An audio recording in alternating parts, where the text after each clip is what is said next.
Martial Peak 3546. Ketika Raja Iblis mengambil manik batas misterius dan melihat ke atas, dia menemukan bahwa tidak ada seorang pun di depannya, menyebabkan dia menjadi agak curiga. Jika bukan karena tanda di laut pengetahuannya dan manik-manik di tangannya, dia akan mengira dia sedang berhalusinasi. Melihat sekeliling, mencoba menemukan jejak orang itu sebelumnya. Rasa sakit yang tak tertahankan memenuhi pikirannya, seolah-olah jiwanya akan terkoyak. Hatinya menjadi dingin ketika dia tahu bahwa bahkan jika pria itu bersembunyi di bayang-bayang barusan, dia pasti telah mengamatinya dan memiliki kemampuan untuk membunuhnya kapan saja. Ini jelas sebuah peringatan. Apa yang baru saja dia katakan padaku? Oh, menelan manik-manik dan melewati gerbang dunia. Melihat manik batas misterius di tangannya, hati Raja Iblis ini dipenuhi dengan kecemasan. Benda ini sepertinya bukan sesuatu yang istimewa. Tetapi dia tidak tahu apakah itu beracun atau tidak, menyebabkan dia dipenuhi dengan kesedihan dan kemarahan. Dia belum memprovokasi siapapun, tetapi sekarang bencana tiba-tiba jatuh dari langit. Jadi bagaimana dia bisa menjelaskan ini? Bahkan laut pengetahuannya telah dicap dengan merek jiwa. Jadi bahkan jika manik ini benar-benar beracun, dia harus menelannya. Jadi setelah beberapa saat ragu, dia menelan manik batas misterius dan terbang menuju gerbang dunia dengan kegelapan. Ekspresi. Dia tidak punya pilihan selain pergi. Jelas ada aura di laut pengetahuannya yang telah mengunci jiwanya dan bisa menghancurkannya kapan saja. Tidak butuh waktu lama baginya untuk tiba di dekat gerbang dunia. Melihat ke atas, dia melihat gerbang dunia dikelilingi oleh pasukan besar ras iblis. Banyak di antaranya memancarkan aura Raja Iblis saat mereka menginterogasi ras iblis yang lewat. Baru sekarang dia mengerti mengapa bocah kecil itu memintanya melewati gerbang dunia. Jadi itu karena dia telah melakukan kejahatan. Tetapi apa sebenarnya yang dia lakukan untuk mengirim begitu banyak tokoh hebat untuk mengejarnya? Jika bukan karena bahaya di laut pengetahuannya yang dapat menghancurkan jiwanya setiap saat, dia akan dengan senang hati melaporkannya. Tetapi aura yang telah mengunci jiwanya mencegahnya untuk bertindak gegabah. Dalam hatinya, dia berpikir bahwa selama dia melewati gerbang dunia, dia akan dapat menjelajahi dunia yang luas. Pada saat itu, tidak peduli seberapa hebat kemampuan bocah itu, dia tidak akan dapat menemukannya. Lagi pula, dengan begitu banyak orang yang menjaganya, tidak mungkin bocah itu melewati gerbang dunia dengan tenang. Jika dia benar-benar memiliki kemampuan, dia tidak akan memaksanya untuk melakukan hal seperti itu. Saat dia terbang menuju gerbang dunia dalam ketakutan dan gentar, Komandan Iblis segera mengulurkan tangannya untuk menghentikannya dan dengan dingin berkata, "Berhenti. Dari mana kamu datang? Kemana kamu pergi?" Raja Iblis tersenyum, menangkupkan tinjunya, dan menjawab pertanyaan-pertanyaan ini dengan hati-hati.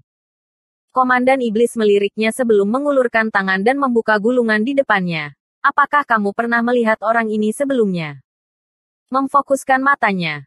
Kelopak mata Raja Iblis ini berkedut karena gambar pada lukisan itu jelas adalah anak laki-laki yang baru saja ditemuinya. Mengetahui bahwa bocah ini telah melakukan kejahatan, dia dengan cepat menggelengkan kepalanya. "Saya belum pernah melihatnya sebelumnya."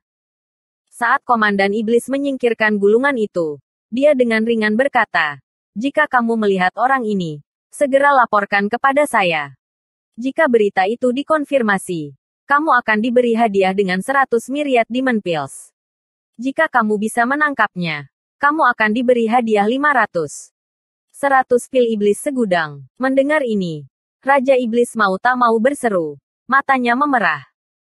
Meskipun dia adalah Raja Iblis, dia hanyalah Raja Iblis tingkat rendah dan belum mampu bertahan di benuanya sendiri. The Myriad Demon Pill adalah sesuatu yang hanya dia dengar dan belum pernah dia lihat sebelumnya. Jika dia diberi 100 pil iblis segudang, itu akan cukup baginya untuk berkultivasi ke alam Raja Iblis tingkat tinggi. Tetapi jika dia bisa menangkap bocah itu akan menjadi 500 pil. Konsep macam apa ini? Jika dia benar-benar memiliki begitu banyak pil iblis segudang, dia tidak perlu khawatir tentang itu selama sisa hidupnya. Hanya Saint Iblis yang bisa menghasilkan begitu banyak pil iblis segudang sekaligus. Bahkan pembudidaya Half Saint tidak akan mampu membelinya.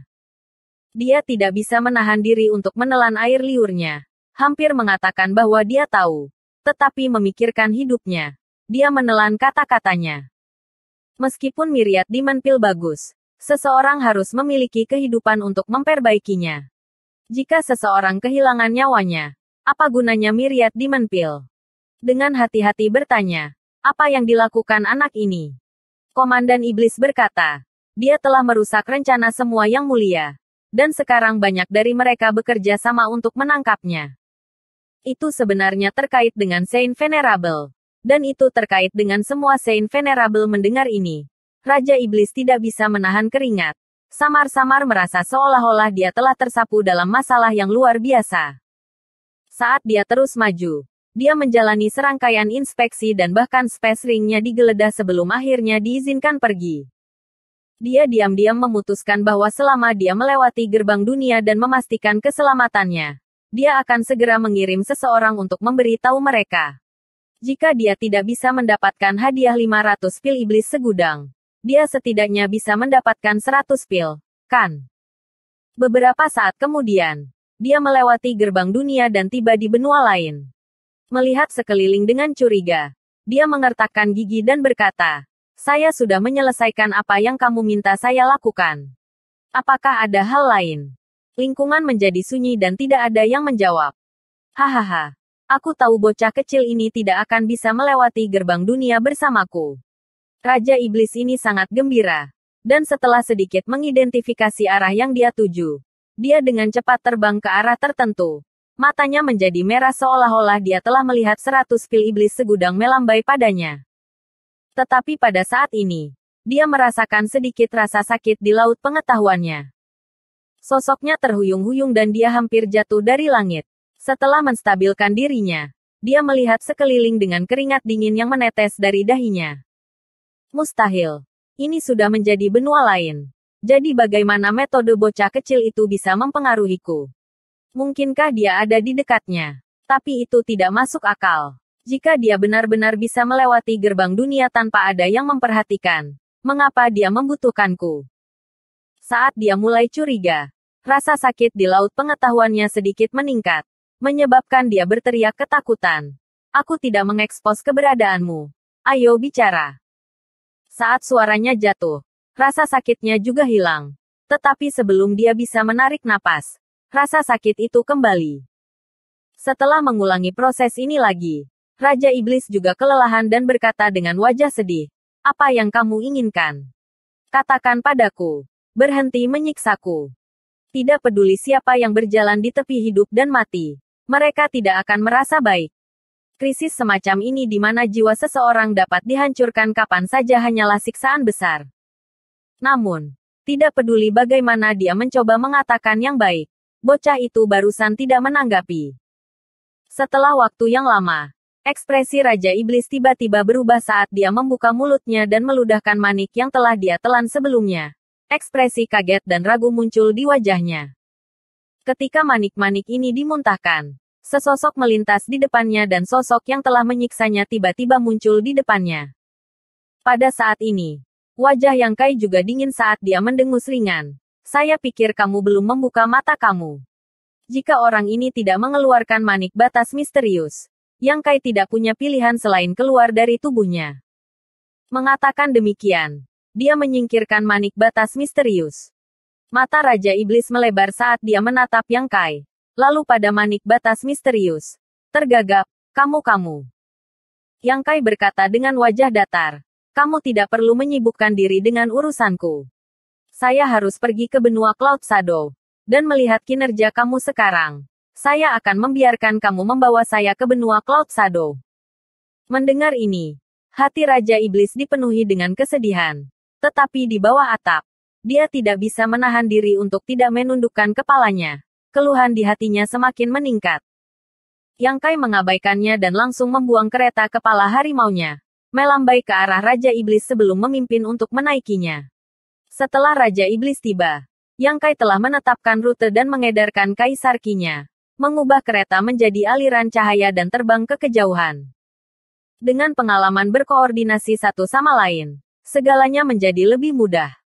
Setiap kali dia berada di dekat gerbang dunia, Yang Kai akan bersembunyi di dalam manik batas misterius dan membiarkan Raja Iblis menelannya sebelum mengizinkannya memasuki benua lain melalui lapisan penghalang.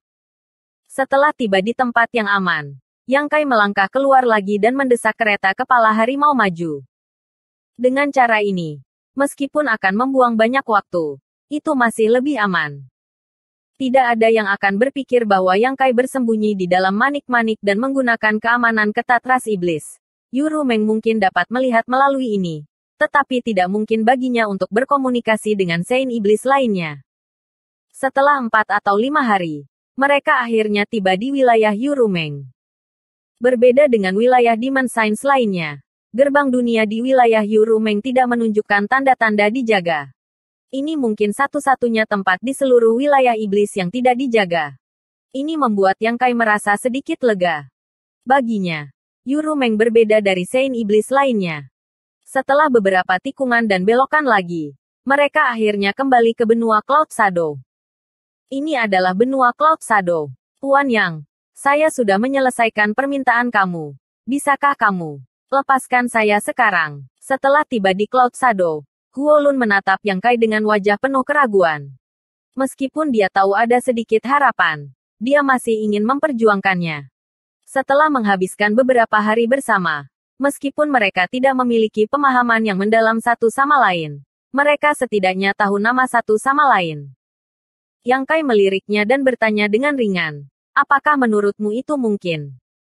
Wajah Huolun menjadi pucat saat dia mundur beberapa langkah dan dengan marah bertanya, apakah Tuan benar-benar ingin membunuhku? Ini benar-benar bencana yang tidak pantas. Dia telah bepergian tanpa memprovokasi siapapun. Namun sekarang dia harus menghadapi krisis hidup atau mati. Dia diam-diam memutuskan bahwa jika Yang Kai benar-benar ingin dia mati, dia akan menggerogoti daging dan darahnya terlebih dahulu. Bukan itu masalahnya. Tidak peduli apa. Kamu telah banyak membantu saya. Jika saya benar-benar membunuh kamu, itu akan membuat saya tampak agak tidak masuk akal. Tetapi tidak mungkin bagi saya untuk membiarkan kamu pergi. Yang Kai terkekeh dan mengangkat manik batas misterius di tangannya. Saya yakin kamu sudah menebak jenis apa kegunaan yang dimiliki benda ini. Huolun melihat manik batas misterius dan mengangguk tak berdaya. Selama beberapa hari terakhir, Yang Kai telah masuk dan keluar dari manik batas misterius tepat di bawah hidungnya. Hanya orang bodoh yang tidak bisa memahami misterinya. Kurang dari bear, lebih besar dari. Ini jelas merupakan harta karun yang bisa berisi makhluk hidup. Aku akan memberimu pilihan. Mati atau diambil olehku. Yang Kai menatapnya. Ekspresi Huolun hanya menunjukkan keraguan sesaat sebelum dia tersenyum pahit. Apakah aku punya pilihan lain? Saat dia berbicara, seluruh tubuhnya rileks seolah-olah dia telah menerima takdirnya. Pilihan yang bijak. Yang Kai mengulurkan tangannya dan meraihnya. Mengirim hukum luar angkasa ke manik batas misterius. Bersambung.